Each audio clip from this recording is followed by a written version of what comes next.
La sola mención de su nombre nos produce a todos un estremecimiento, porque nos recuerda la época más cruel y más sangrienta que hayamos tenido que padecer los peruanos de este tiempo. A inicios de los 80, su rostro se instaló en las páginas policiales, siempre acompañando las noticias más aciagas, y todo lo que sabíamos de él es que era un modesto profesor provinciano, que quiso convertirse en la cuarta espada del comunismo mundial y liderar una gran revolución, pero todo lo que consiguió fue desencadenar una espantosa orgía de sangre y de dolor. Pero ¿quién es el hombre que se oculta detrás de esta leyenda siniestra? ¿Cómo fue su barrio, su escuela, su familia? ¿Quiénes fueron sus amigos, sus maestros, sus amores? Esta es la vida secreta de Abimael Guzmán.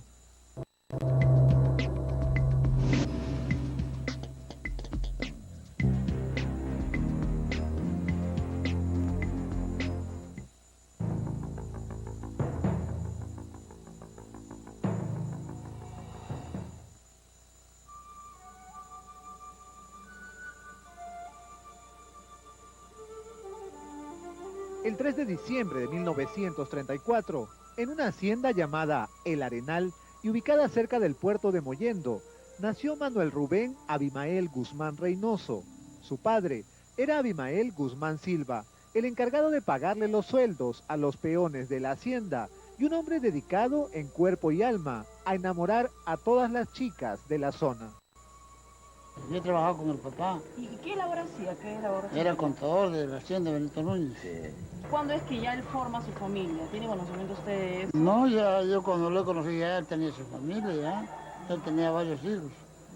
Por afuera puede estar conversando Claro, de hijos por no, afuera. el animal no es hijo de matrimonio, es hijo de afuera. Tras un furtivo romance con una mujer llamada Berenice Reynoso, ella salió embarazada. Por eso, 9 meses más tarde, el pequeño Abimael fue inscrito en el Consejo Provincial de Islay por un amigo de ella.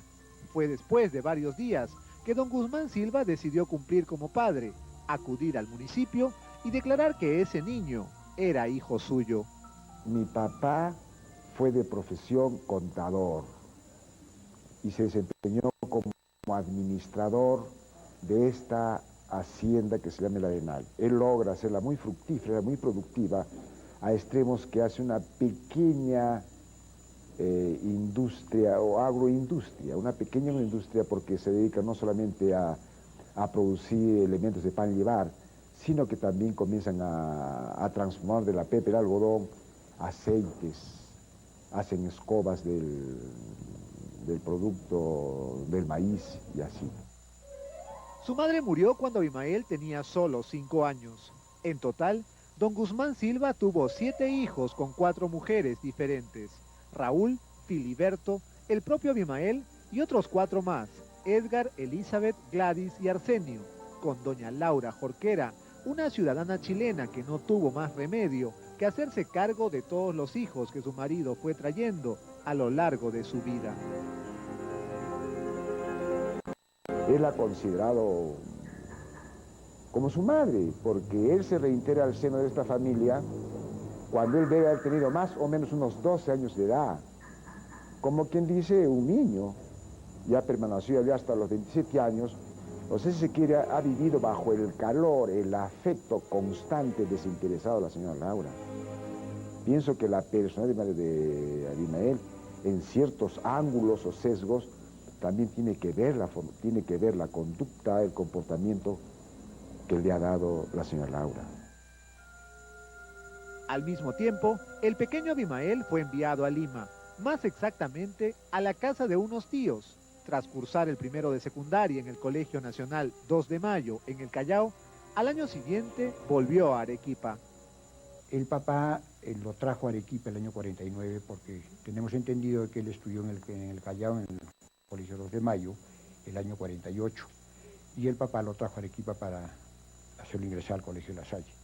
Cuando yo me reintegro acá a la familia Guzmán Jorquera, inmediatamente comenzamos una relación muy fluida, muy fraterna, con todos los hermanos, particularmente con Abi, así le decíamos por cariño, por afecto, le decíamos Abi, no Abimael, sino Abi.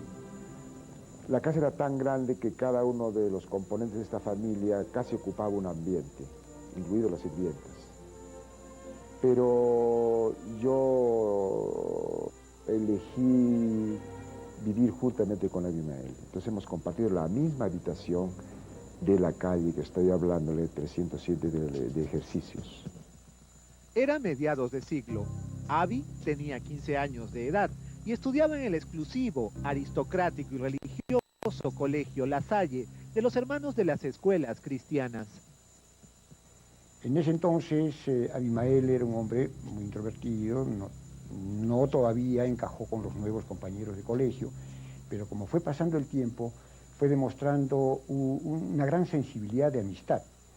Y él fue amigo de todos los compañeros del colegio, un hombre muy sencillo, un hombre muy sincero, muy colaborador en lo que se refería a los cursos que a veces teníamos y que no teníamos buenas notas y íbamos donde él por un consejo o una pequeña enseñanza, y él siempre colaboró, jamás, al menos a mí jamás me dijo no, siempre me ha ayudado. Ahora, como amigo era excelente, cuando decía una cosa mantenía lo que decía. Él mostraba una madurez personal, psicológica, mucho más que otros compañeros. De manera que él siempre muy serio, pero muy cordial, muy caballero, muy educado y muy intelectual siempre, ¿no?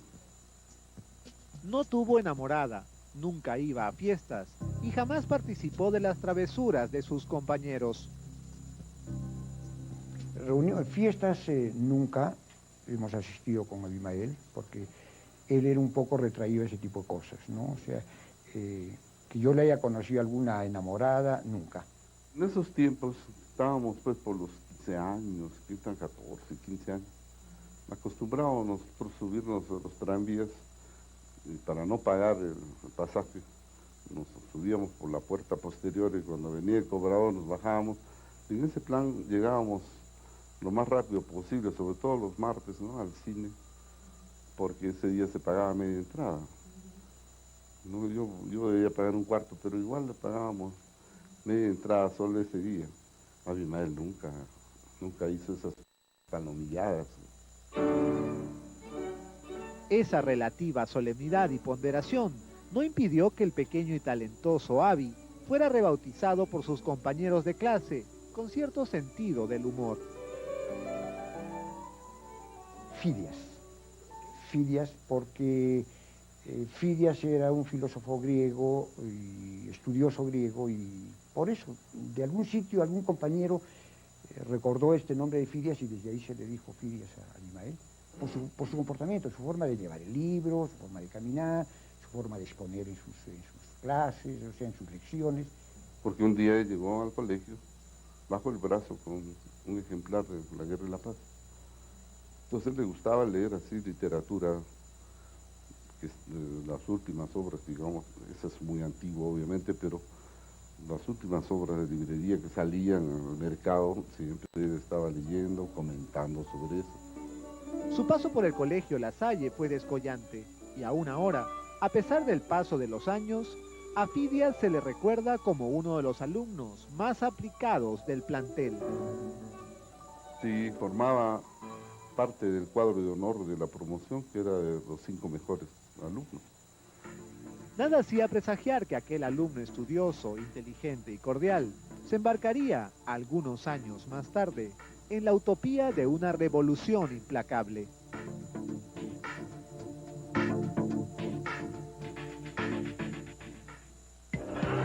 Al regresar, su ingreso a la Facultad de Letras de la Universidad San Agustín. Yo no había percibido en ningún momento que él, digamos, tuviera una inclinación política definida. Sus coqueteos con el Partido Comunista arequipeño. Fue una militancia relativamente temprana, de haberse dado a fines de la década del 50. Y más adelante, sus innumerables ingresos a la cárcel por dirigir incendiarias marchas estudiantiles. Se hizo una selección de 600 personas y nos llevaron a la colonia penal del Cepa, en la selva. Entre ellos precisamente estaba Abimael Guzmán.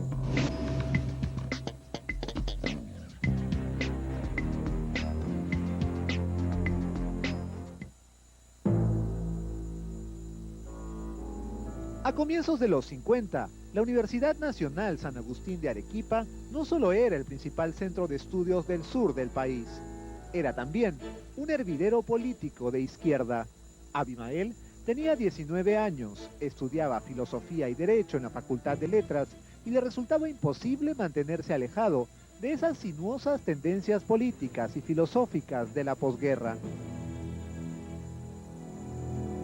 Él seguía derecho y culmina su carrera con una tesis acerca de un análisis del Estado peruano a través de la historia de lo que es el Estado desde el año 1615, que aparece, si no me equivoco, en Inglaterra.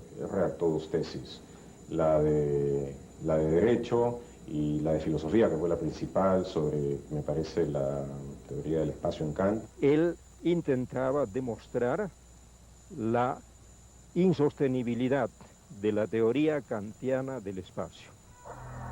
¿En base a qué? En base a los datos obtenidos por los avances de distintas ciencias, particularmente la lógica, de la geometría y también de la física. Logra allí las más altas calificaciones, incluyendo la recomendación para que se publicase su tesis. Y fue dedicada a quien fue no solamente su profesor, sino su mentor, Miguel Ángel Rodríguez Rivas.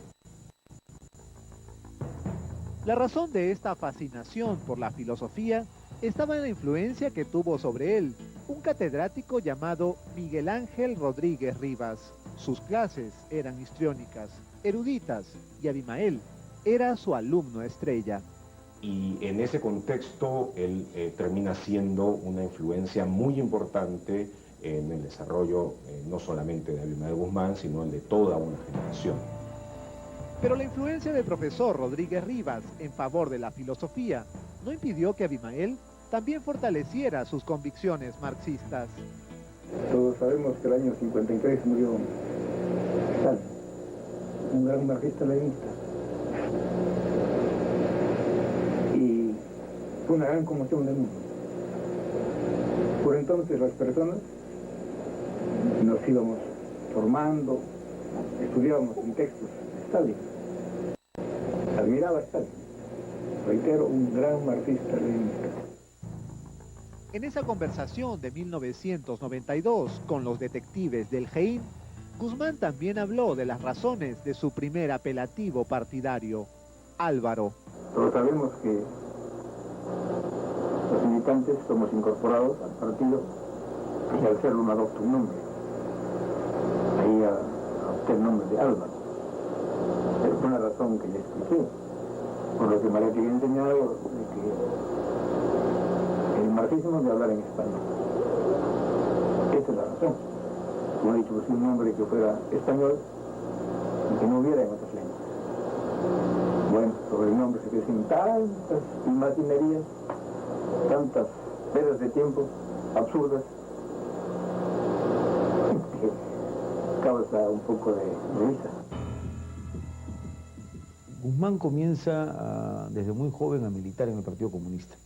El Partido Comunista prosoviético, ¿no? Tradicional.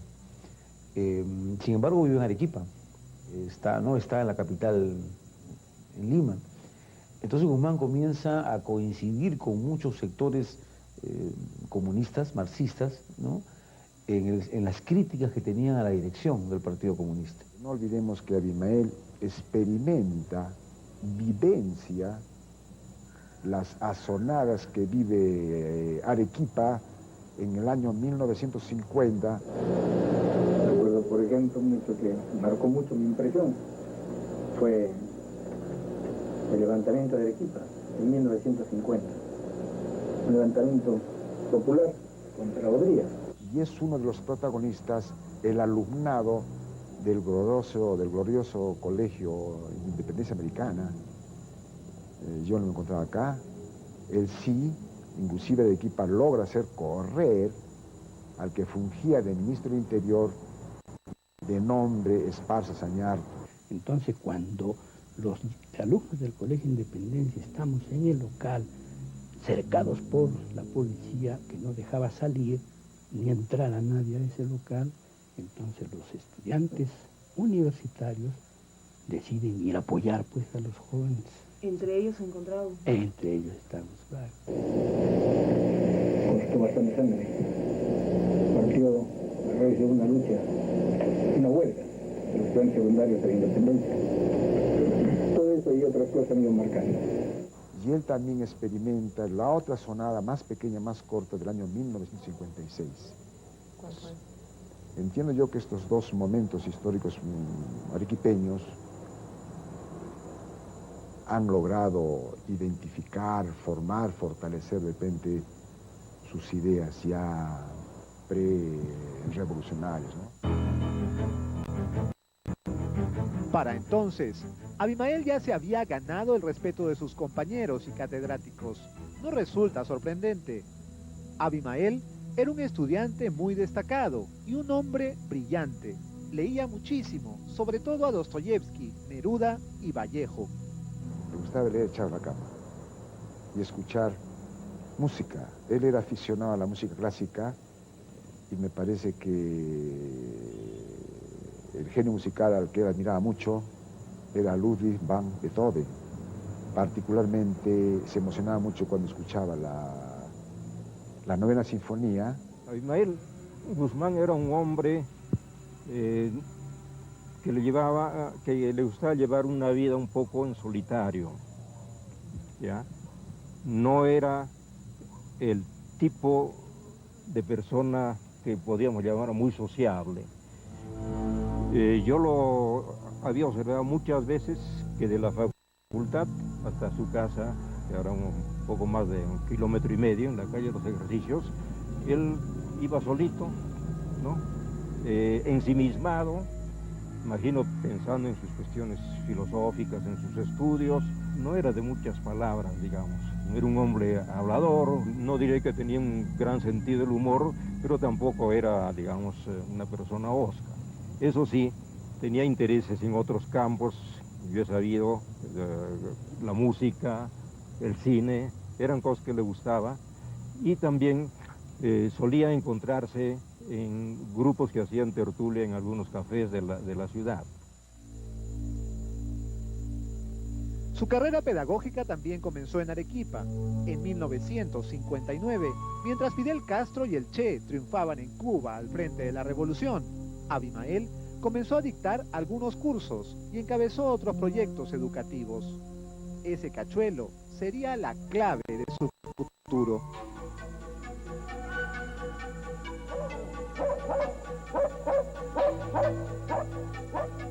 Fue por eso, por su breve pero contundente experiencia académica, que años después pudo trasladarse a Ayacucho.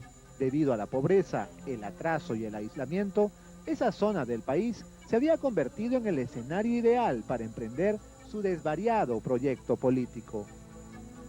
En el año 60, algunos profesores de Lima, etcétera, habíamos concurrido a Huamanga como catedráticos a raíz de un concurso que se hizo público. Entonces, yo estuve un año allí y al volver a Arequipa me encontré con Abimael, que fue mi alumno en San Agustín. Entonces él conversábamos y me preguntaba qué tal era Huamanga, etcétera, ¿no? Y yo le hice conocer mi opinión en el sentido de que quien no sale de Lima o de Arequipa o de Trujillo no conoce el Perú, que una de las maneras de conocer el Perú era conociendo la sierra. Era mi opinión, y que él compartía esta idea, y un tiempo después él estaba concursando también a la Universidad de Huamanga. Lo que el profesor Armando Barreda no podía saber es que esa decisión del flamante camarada Álvaro cambiaría definitivamente la historia del Perú contemporáneo. Guzmán ha liderado en Arequipa un proceso de reforma educativa, ¿no es cierto?, que al decir de los intelectuales de aquel entonces era positiva, era bueno. Y Guzmán es inspectorado de la universidad, lo echan. Y creo que le reducen de, no sé si de 20 o 40 horas a 6. Esto lo comenta un poco disgustado en la casa, se lo comenta a la señora Laura, y la señora Laura le dice de que para qué se preocupaba, que eso iba a ser pasajero, y que en la casa tenía todo y no tenía por qué preocuparse. Y él le contesta que era cuestión de honor. Y decide ir a Ayacucho contratado por el señor Morete de Estes. En ese tiempo se ha reabierto la Universidad de Huamanga. El doctor Morete consigue de todo el Perú a los jóvenes más brillantes. De acá de Arequipa se van como 6. Abimael Guzmán y otros jóvenes más, abogados.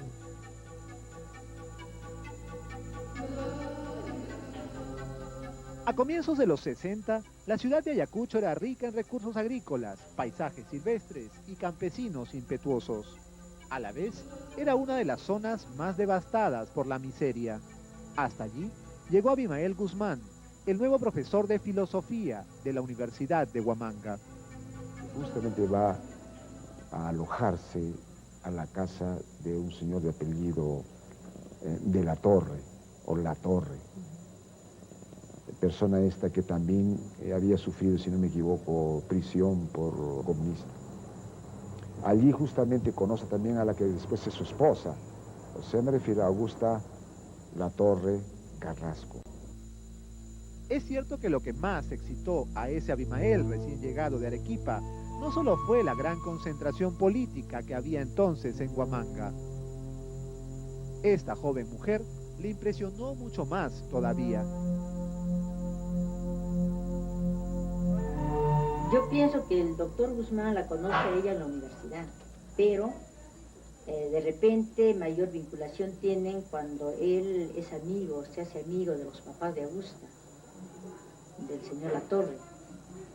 Y yo recuerdo que el doctor se pensionó en la casa de ellos, tomaba sus alimentos ahí. Y lógico, ya la amistad era más profunda, más estrecha. Pero Augusta no era solo una aplicada estudiante ayacuchana de educación.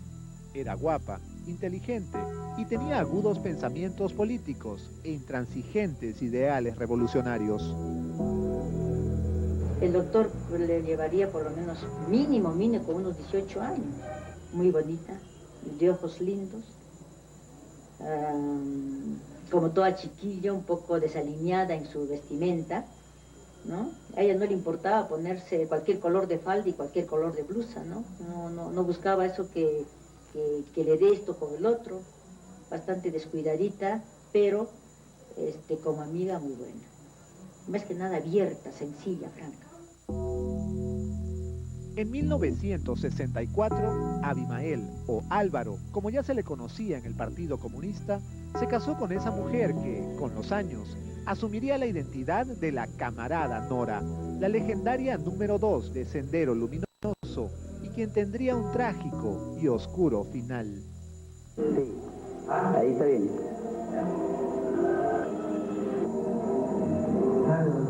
Sí.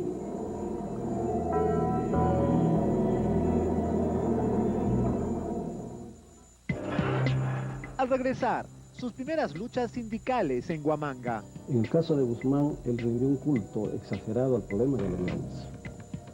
Hizo de la violencia casi la razón de ser de su manera de pensar y entender la revolución. El surgimiento del llamado pensamiento Gonzalo. Ese pensamiento Gonzalo es la lectura marxista, leninista, maoísta, más Mariátegui, ¿no es cierto?, de la realidad nacional, realizada desde Ayacucho. Y más adelante, el inicio de la lucha armada en las alturas de Chuschi. El primer atentado pues se llevó a cabo acá en Chuschi, la quema de ánforas. Se llevó a cabo el 18 de mayo de 1980.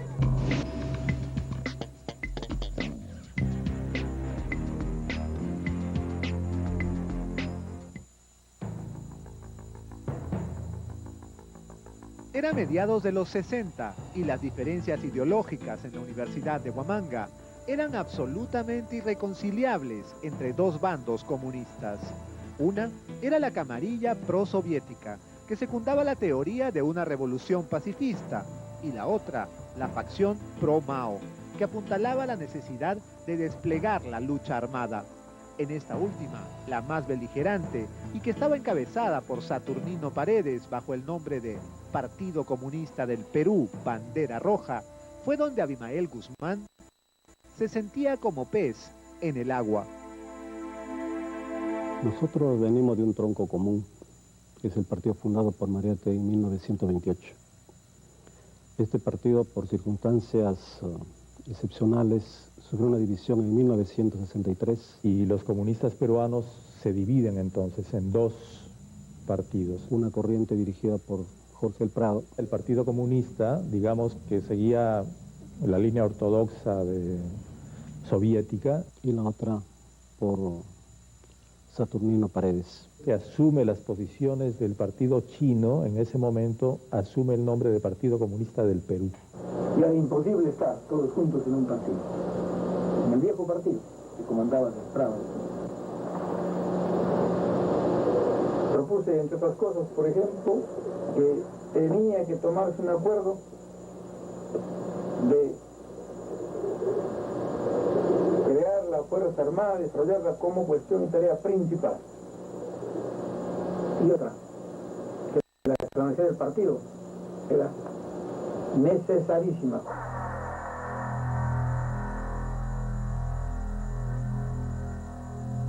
En 1963, el joven Abimael, el camarada Álvaro, fue detenido de manera aparatosa. Debe haber sido la primera vez que su nombre apareció en los diarios al lado del vocablo subversión. El gobierno militar de entonces que presidía el general Pérez Godoy, pretextando que los hombres y la población de izquierda preparaban un complot contra el gobierno, desató una redada que se llevó a cabo el 5 de enero de 1963. Nos trajeron a Lima de diversas provincias, cerca de 2.000 peruanos, jóvenes universitarios, dirigentes sindicales, dirigentes políticos.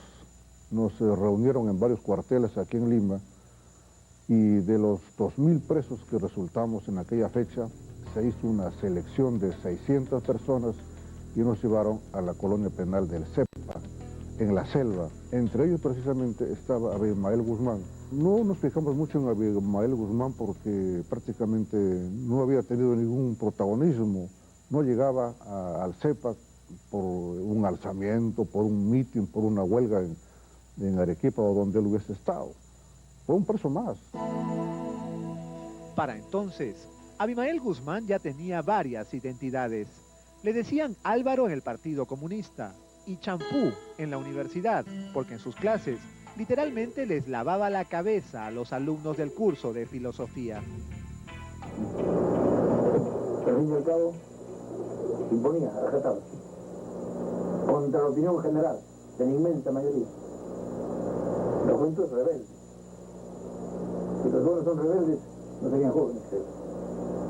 No es malo que los jóvenes sean rebeldes, es bueno. Joven que no es rebelde, pues está en esto.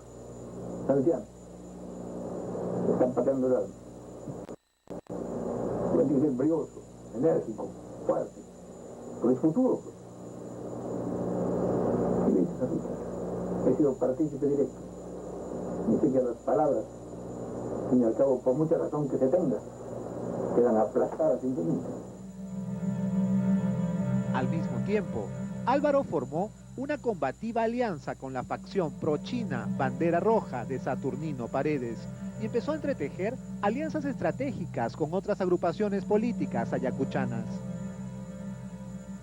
Abimael Guzmán, por Saturnino, estaban muy juntos porque para entonces Saturnino también levantaba la tesis de la lucha armada por el campesinado.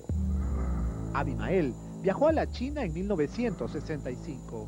Allí se sumergió en la filosofía comunista y en sus más recalcitrantes teorías. De regreso, fue nombrado secretario general de Bandera Roja, decidió tomar las riendas de la organización y empezó a gestar de manera decidida el inicio de la lucha armada. Paralelamente, el rector de la Universidad de Huamanga, Efraín Morote Best, padre de un futuro líder senderista llamado Osmán Morote Barrio Nuevo, lo nombró jefe de personal. Gracias a su nuevo cargo, expulsó a sus adversarios y contrató a sus incondicionales. Divergencias internas hizo que nos dividiésemos en el año 69. A partir de entonces inicia su vida el Partido Comunista del Perú, Patria Roja. El grupo de Paredes continúa también su propio proyecto y dentro de él sigue participando Guzmán. Más tarde, en 1971, 72, se dividen y Guzmán constituye su propia organización teniendo como base fundamental Ayacucho. ¡Viva el Perú, señores! En 1969, un año después de que el general Juan Velasco Alvarado derrocara al presidente Fernando Belaúnde Terry y tomara el poder, el gobierno revolucionario de las Fuerzas Armadas sembró uno de los principales gérmenes para la creación de esa bomba de tiempo llamada Sendero Luminoso. Restringió los alcances de la gratuidad de la enseñanza. En Ayacucho, esa medida fue rechazada de inmediato por la población. La ciudad fue tomada por los agitadores y las fuerzas del orden reprimieron las revueltas con excesiva rudeza. Hubo decenas de muertos, centenares de heridos y miles de detenidos. Guzmán fue uno de los activistas más entusiastas y también, por cierto, de los primeros en ser arrestados.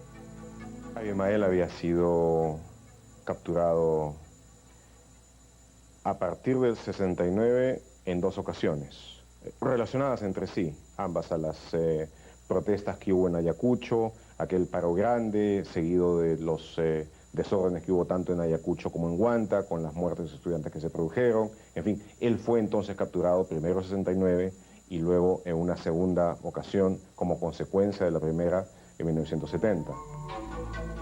Guzmán decía que la prisión era un accidente de trabajo.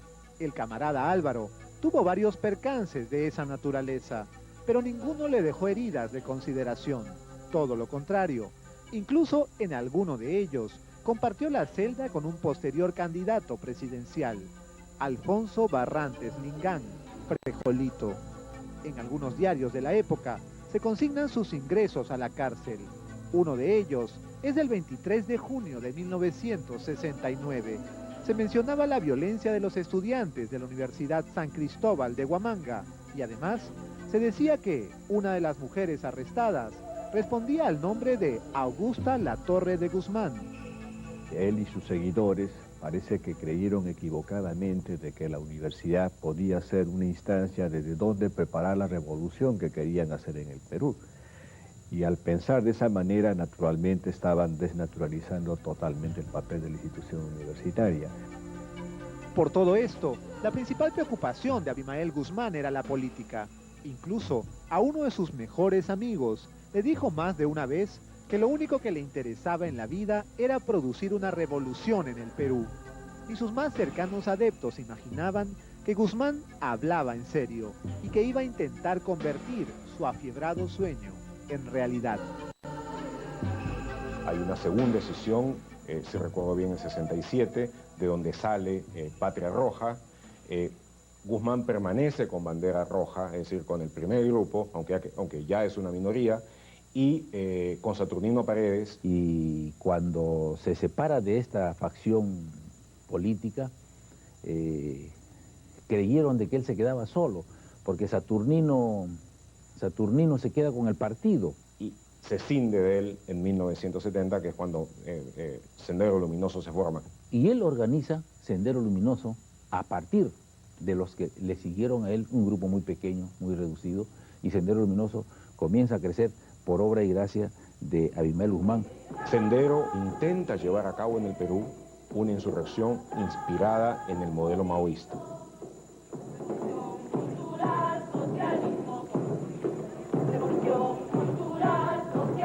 Para eso, ideó el denominado Pensamiento Gonzalo.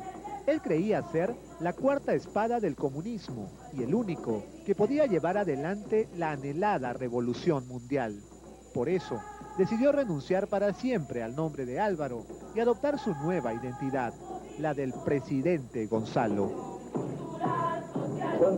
Bueno, saberlo, en todo el Perú, llegamos a 50. ¿Y cuánto dedicaba total, cabalmente? Los dedos de la mano sobran. Así que así son los partidos que se fundan. Hicieron su evento y nos expulsaron cuando estábamos en la presa. Con nombres apellidos y el estrago incluso creo. Un buen estilo partidario, ¿no? Es un estilo, para estilo revisionista podrido. Firmaron su lápida. Esto es lo que pasó. Ahí es que me vengo a contar.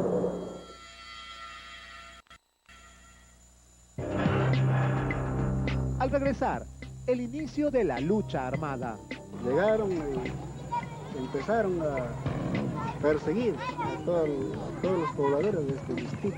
¿A quién apoyar? Al otro, al otro. Y el paso a la clandestinidad del camarada Gonzalo. Se había hecho una despedida en la Universidad de San Marcos y que se iban pues, como quien dice, al monte, ¿no?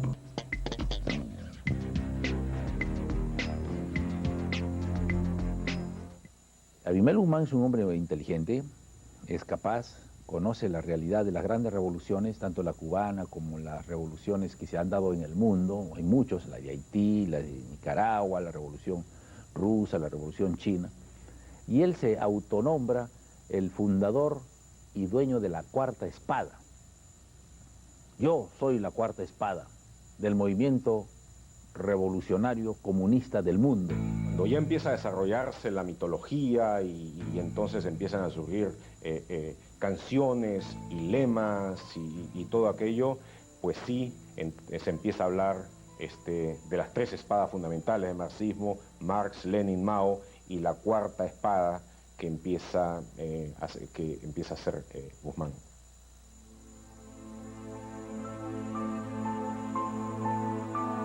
Es a mediados de los 70 que en los claustros universitarios de Huamanga surge el llamado Pensamiento Gonzalo. Esta teoría, que intentaba adaptar los fundamentos políticos de Mao Zedong a la realidad nacional, fue clave para otorgarle a la inminente guerra popular senderista un sentido doctrinario. Emilio Antonio Díaz Martínez, que fue el segundo gran hombre de Abimael Guzmán y que gracias a Emilio Antonio Díaz Martínez se creó la ideología de Abimael Guzmán, ¿no? El Pensamiento Gonzalo. Fue escrito y hecho y diseñado por justamente este intelectual que fue Emilio Antonio Díaz Martínez. Ellos siempre trataron de justificar por qué se llamaba Pensamiento Gonzalo, ¿no? Era como decir la aplicación del maoísmo a la realidad peruana. Él decía, yo soy la cuarta espada, que quería decir de que sobre Abimael, sobre él, tenía que erigirse la nueva revolución del mundo comunista.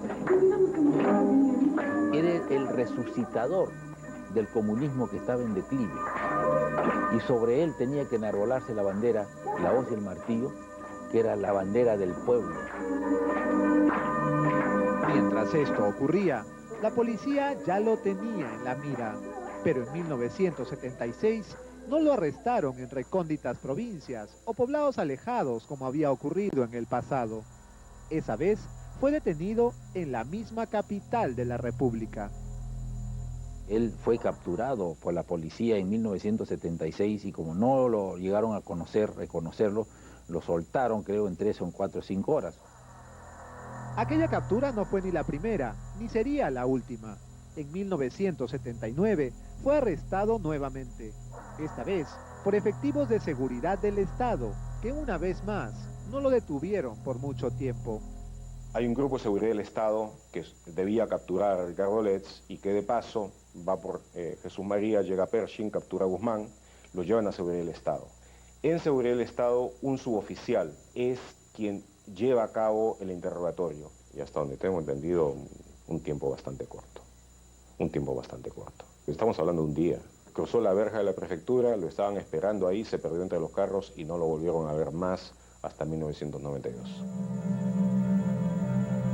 Según los expertos, si aquel día de 1979 la policía hubiese investigado más escrupulosamente al detenido Manuel Rubén Abimael Guzmán Reynoso, el inicio de la lucha armada hubiese sufrido un golpe de magnitudes incalculables. Sus antecedentes sediciosos y la innumerable cantidad de hechos de insurrección en los que estuvo involucrado en Ayacucho justificaban una minuciosa indagación personal. Pero nadie se percató de la importancia de aquel siniestro personaje y del fatídico papel que jugaría en el futuro de los peruanos. Abimael Guzmán entra a la clandestinidad en 1979 y desde entonces desapareció de la escena y se convirtió casi en un mito, era inubicable, ¿no? Incluso se especulaba que había fallecido.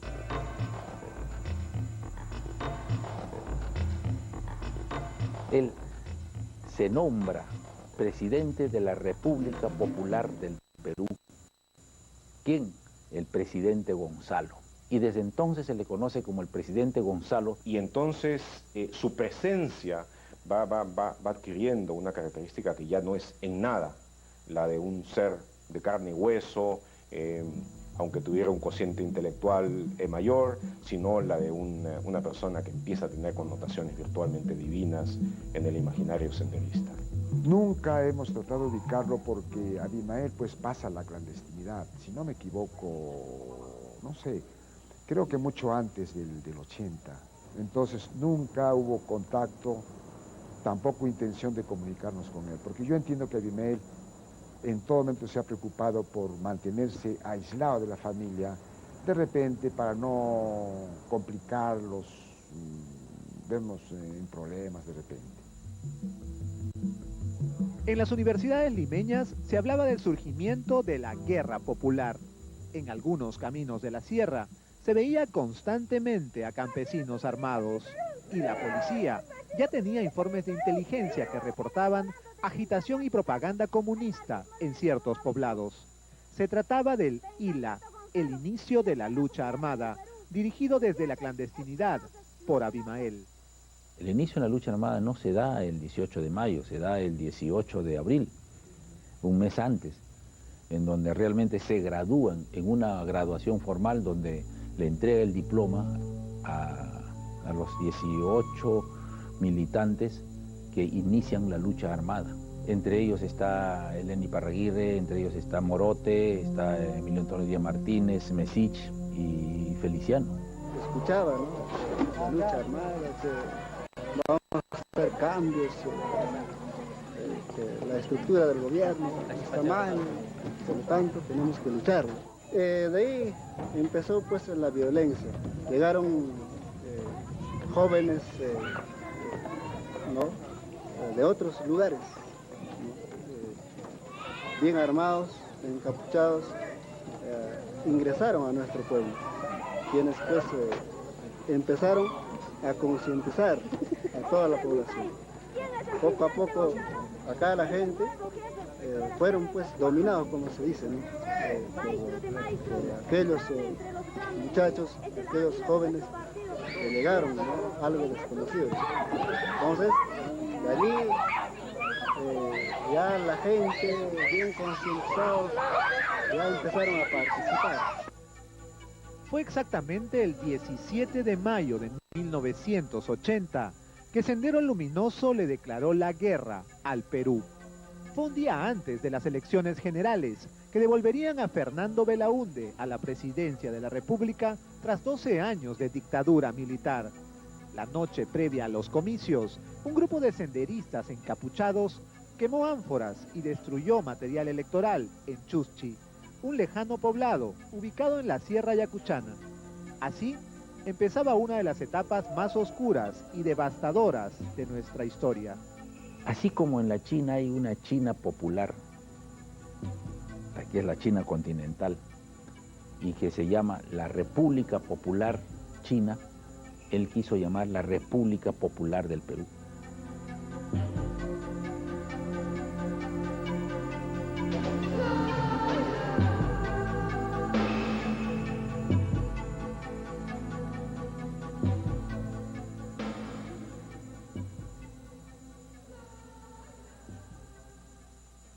Esa profunda vocación intelectual que exhibió desde niño y que lo llevó a convertirse en un brillante académico y que además le permitió encontrar al amor, pudo haberlo elevado a la dimensión de los más grandes pensadores peruanos si no hubiera tomado la decisión de poner su innegable inteligencia al servicio del crimen y del terror. Más sorprendentes revelaciones de la biografía de Abimael Guzmán en la segunda parte de esta historia. Hasta la próxima edición de Vidas Secretas.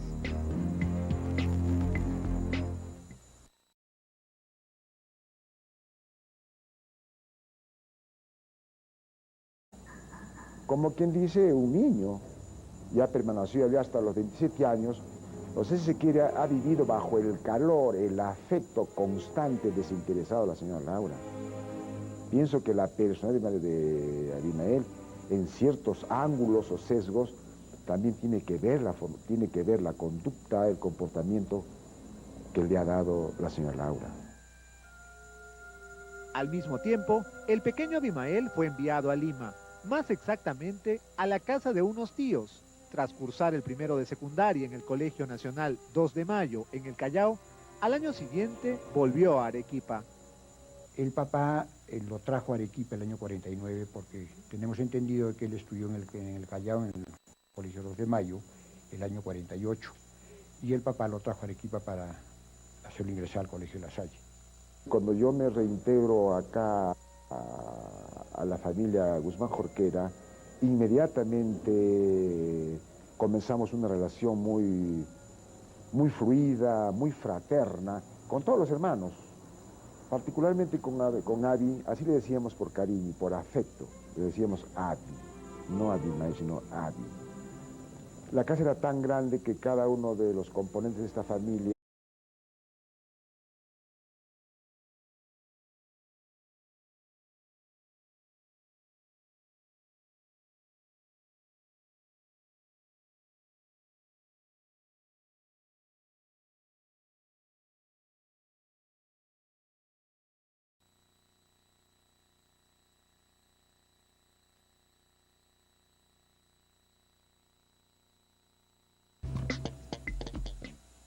La sola mención de su nombre nos produce a todos un estremecimiento, porque nos recuerda la época más cruel y más sangrienta que hayamos tenido que padecer los peruanos de este tiempo. A inicios de los 80, su rostro se instaló en las páginas policiales, siempre acompañando las noticias más aciagas, y todo lo que sabíamos de él es que era un modesto profesor provinciano, que quiso convertirse en la cuarta espada del comunismo mundial y liderar una gran revolución, pero todo lo que consiguió fue desencadenar una espantosa orgía de sangre y de dolor. Pero ¿quién es el hombre que se oculta detrás de esta leyenda siniestra? ¿Cómo fue su barrio, su escuela, su familia? ¿Quiénes fueron sus amigos, sus maestros, sus amores? Esta es la vida secreta de Abimael Guzmán.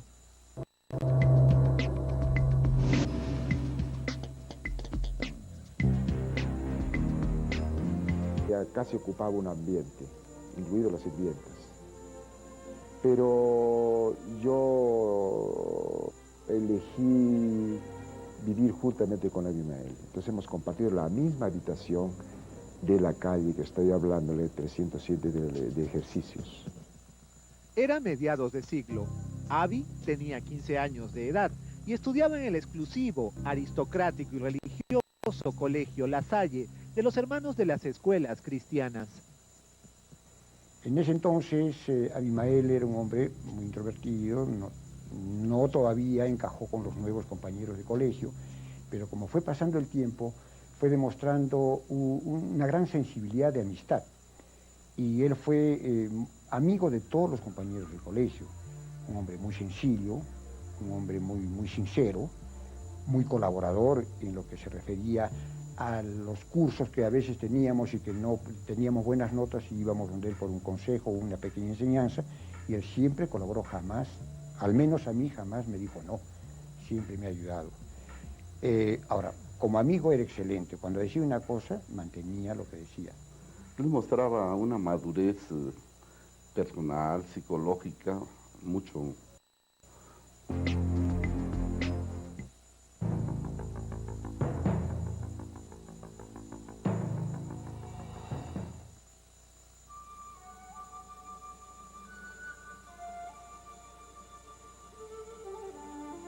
El 3 de diciembre de 1934, en una hacienda llamada El Arenal y ubicada cerca del puerto de Mollendo, nació Manuel Rubén Abimael Guzmán Reynoso.